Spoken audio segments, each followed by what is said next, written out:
ang ato ang campaign, ang ato ang tinguha, atong goal, no? To reach na mosaka ang inch by inch mosaka ang level of awareness sa atong mga tigpaminaw on mental health, ma'am. Magpadayon gihapon og among ipasalig, ma'am, nga partner gid mi ninyo kanunay diha, ma'am, nga tinguha. So, Ma'am Precious, dinitaron, ma'am, sa kanang talagsaon murag wala kay nako ni madunggi sa mga wala pa nato pod ni ma'am nahisgutan, no? Mental health and drug use, ma'am. Makaapekto ba gyud unsa may effect sa behavior sa tao, ma'am? Kining drug, yung panlar drug addiction or siguro drug dependence, Ma'am Precious. Pwede ba minimo hatagan og siguro it's a broad subject to talk about, pero overview, ma'am, kung paunsa makaapekto sa pamatasan sa tao ang kinibang drug dependence, Ma'am Yes, Precious. thank you for bringing this up, Ma'am Michelle, no? Uh, agree ko sa imo ha, wala kaayo ni ginahisgutan. Although pressing concern gihapon siya sa community. Mm. If you try to look at drug addiction, daghan kaayo components nga mental health, no? And I am really glad to say nga pwede niya siya ma-prevent, no? Yes. So we will try to see how we go about it na ma-inform pud ang mga naminaw karon ng mga kasama nato nga pwede di ay sa malikayan. Okay? Mhm. So initial decision sa isa ka tao nga mo gamit og illegal drugs is typically voluntary. Mhm. No, this is based on the National Institute on Drug Abuse nga kasagaran sa ilahang interview, nag-undergo sa ilang mga studies, ang pagsugod gid nila sa individual paggamit og illegal drugs is kanang kagustuhan nila, kanang sige mag-try ko, Mm-mm. no? So in the long run, kaning mag-try ko, no, ang behavior maapektuhan ang self-control sa isa ka tao. Unsa man ang self-control? Daghan kaayo na siya og pwedeng gamitan, no? Like masuko ta in public, we use self-control para dili mag-manifest ang atong aggression. No, kung nahigugma ka, Ma'am Michelle, pero dili kuan healthy na relationship, so naay self-control. Mhm. No, buying things nga unnecessary, mga wants nimo nga dili pa kailangan, self-control. So dako Yes. kay gamit ang self-control. Right. When this self-control will become seriously impaired, dili na nimo siya magamit sa imuhang kabubuton, wala na siya nag-function, mo na siya hallmark, Ma'am Michelle, nga naa na ang addiction. Mm. Nag-sink in na siya. Mhm. No, so dili nakakasino, magsige na lang kagpangita. Mhm. Now, addiction itself, because you introduce new substance sa imong kaugalingon, sa walay dapit-dapit, it will really physically change, no, kung unsa ang dynamic sa brain. Mhm. Mhm. No, kung ang pananglitan, no, ang pinaka-apektado niya is the way you judge, no, ang judgment capacity sa isa ka individual maapektuhan. So how would you know if you're still doing the right thing or not kung impaired na imong judgment? Also making decisions, sound decisions, apektado na pod. Iba maligya na nimo ang tanan nimong bahandi, makapalit lang kag illegal drug. Yes, yes. Masakitan na ang tanan, bahala na, basta kay I'll get what I need right now, no? Mm. And then ang learning capacity nimo, no, ang imuhang memory will also be affected. Mo bitaw na, Ma'am Michelle, we remember no kani mga adolescents nga nalambigit sa illegal drugs, bisag unsa og may sa Mm. ginikanan, Yes. sa mga maestra, no, even sa kapulisan, maglisod sila og penetrate sa learning kay impaired naman ang learning capacity. Mhm. And lastly, Ma'am Michelle, mismong behavior control maapektuhan. So, kani siya makita na nato, no, na disrupted na, Ma'am Michelle, ang ability sa isa ka tao, kanang day-to-day activity niya. No, iyang relationship maapektuhan po, Mhm. even ang self-care maapektuhan po. Yes, exactly. Yes, ma'am. Kini gid ang mahimong epekto, ma'am, no? Tama gid imong gi-mention, ma'am, self-control. So nga na gid ka importante. Even in kaon siguro, ma'am, kay murag naatay madungan, di ba? Di ba? Ingon pa nila pag kuan daw lang daw ikaon kung naka substance use ang usa ka individual. Oo, according pa sa mga nahinabi pod nato nga experience pod ani ma'am. Karon ma'am, of course we would like to understand, no, not to kanabitong atong tulisoko ning mga tawo nga na involved aning illegal drugs, because wala man siguro itaw ma'am nga mo intra diha tungod kay gusto lang niyang gubaon ang iyang lawas. Siguro there are factors that pushed them nganong ni-involved sila diha sa droga ma'am. And as we try to understand these people ma'am, unsa kay mga rason nga naman gyud ng tao ma'am mo sulod man gyud diha ma'am in the perspective of the mental health? Yes, we agree on that, Ma'am Michelle.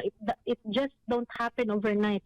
No, dili ni siya katong nakahapit ng kagukay-ukayan nga ay gusto ko aning, no, Yes. dili siya ing ana, no. So, unahan sa nato, Ma'am Michelle, ang protective factor. Okay. Meaning to say, in our lifespan, pwede ta maka-encounter na og people nga mo-invite sa ato, ma-introduce ta ani. However, kung present ang protective factor sa isa ka individual, less kaayo ang chance nga iyang i-consider ang drugs to be used as often as possible, no. So mean to say, dili siya mahimong addicted to it. Number one, kung ang individual optimistic sa kinabuhi. Meaning to say, taas ka siya panlantaw, no, inig mahuman kong high school, mutiwas kong college, mangita gyud kong trabaho, no, inga na gani ma'am kanang daghan kay plano sa kinabuhi, no, nga Yes. murag ang ing-ani nga mga vices will become a detour na dili nila makuha ilang life goal, so dili nila na i-consider. Number two, naapod ang high level of mindfulness, meaning to say ma'am, kabalo sila nga kani makadaot. Kani makabalo sila nga compared sa good things na makuha nila in using the drugs, mas daghan og negative effect in the long run. Okay? Another one is sila tong mga taong from the very beginning, Ma'am Rosel, kabalo gyud sila nga dili gid maayo ang illegal drugs. Nabisag asa nimo sa ila ibutan. May uban mga high school students siguro or college na sila yung mga barkada nga na ay drug addiction, pero dili sila appeal sa inga ng behavior, pero barkada niya. No, so meaning to say, they're friends, pero dili niya gina-consider ang same behavior. It's because kabalo siya nga mali. Pero amigo mi, no? So naay mga ingana nga naay strong belief against substance abuse. Yes.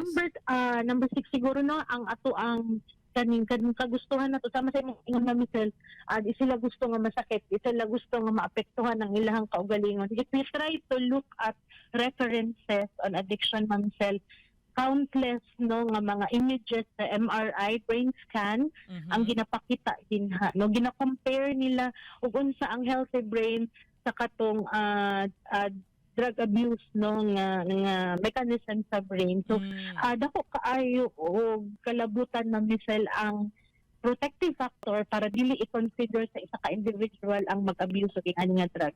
And lastly, Ma'am Michelle, sila po itong mga tao nga naay strong religious beliefs. Okay. No? Especially karon nga naatas sa Filipino setting, tapos nag-pandemic, sa daghan kay stress nga nilabay. Kaning protective factors, Ma'am Michelle, kung presently sa ato ang mga anak, sa ato ang partner sa kinabuhi, less ang chances nga i-consider nato. Now, on the other side of the coin, unsa ang risk factor nga atong ginaingon kay nganong mas daghan mo. Ingon siguro ko, Ma'am Michelle, no, nga daghan pa kita dapat siguro ma-reach out para masabta nila na kailangan nila i-work out ang ilang risk factor para dili sila malambing og addiction later on in life. Number one is high impulsivity. Kana bitong act now, think later nga behavior. Yes. No, kanang risk takers sila, no, and then naapod sila yung tendency to become rebellious. No, at a very early age pa lang makit-an na nimo nga unsa man nga bata, ay murag lahi ra gid siya sa iyang kaedad. Advance siya mag-isip og violence, no, mga ing-anak yani, and emotional impaired pud ang isa ka individual, Ma'am Michelle. Either burst into anger siya or burst into tears, no. High kaayo in aggression or low kaayo ang mood niya. These are vulnerable types of factors nga ato ang ginatan-aw. And ang opposite pud, Ma'am Michelle, no, kanang wala pud siguro ga practice or low ang beliefs sa ilahang spiritual relationship with our being, no, so it can really affect that one. And Michelle, very notable nga dako kaayo og factor ang negative upbringing, Ma'am Michelle. Yes. Kung unsa ang pagpadako nato sa ilaha, no, so kung very kang negative and taas tayo ang tendency for stress, Mhm. dako ang chance na i-consider nila ang drug addiction as an escape.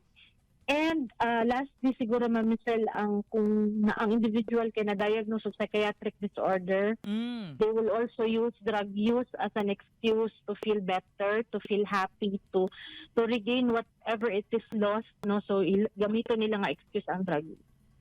Opo. Salamat ma'am for giving us overview aning hisgutanan ma'am nga there is really a relationship between mental health and of course drug use ma'am Precious, no? But dili man ta magundang diha ma'am mga tong gihisgutan nato ni because we want to help or give reach out to these people ma'am nga nanginahanglan karon labi na sa pamilya. I believe ma'am dili lang ang drug dependent ang na-stress or nagaagi og kanang mental health kanang problema ba or panginahanglan. Ma'am, we would like to focus on solution and help ma'am na pwede nato mahatag sa atong mga kaigsuunan nga drug dependence.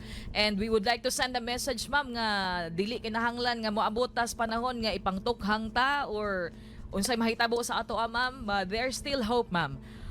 Unsay sa perspective ma'am sa mental health, paunsa ba nato matabangan ni sila ma'am na matreat ang usa ka drug dependent, Ma'am Precious? Yes, Ma'am Michelle, no, we are still on the sense of prevention na kay mas daghan pa man gyud ang general public Michelle nga dili gyud sila kanang addicted to the substance, no?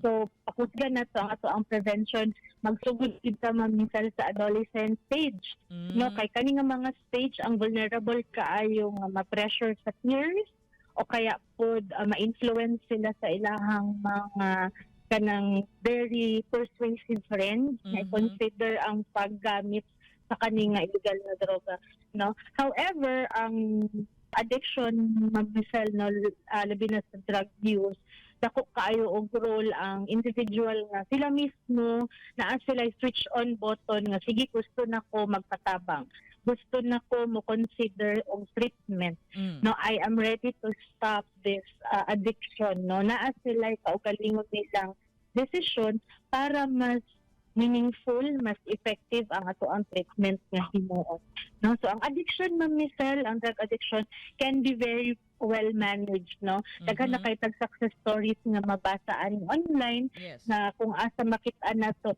successfully na manage nila o na reintegrate ang mga reformists, no, back to the community, no? So kaning treatment can enable the person, no, nga ma-counteract niya ang addiction. No, ang treatment nga himuon sa iya either patakon siya og mga treatment medication or mag-undergo siya og psychosocial support. Pwedeng na activity, na counseling, no. So kana ang mga gina-consider nato nga activity. Actually, Ma'am Michelle, no, nalipay ta kay diri sa Davao City dako kaayo og weight nalibutang sa local government sa reformation aning mga former drug users na to. Unahan na siguro na ako, Ma'am Michelle, no, at adunay tulo ka agency nga ato ang na-identify nga dako kayo sila o kanang program on treatment and rehabilitation.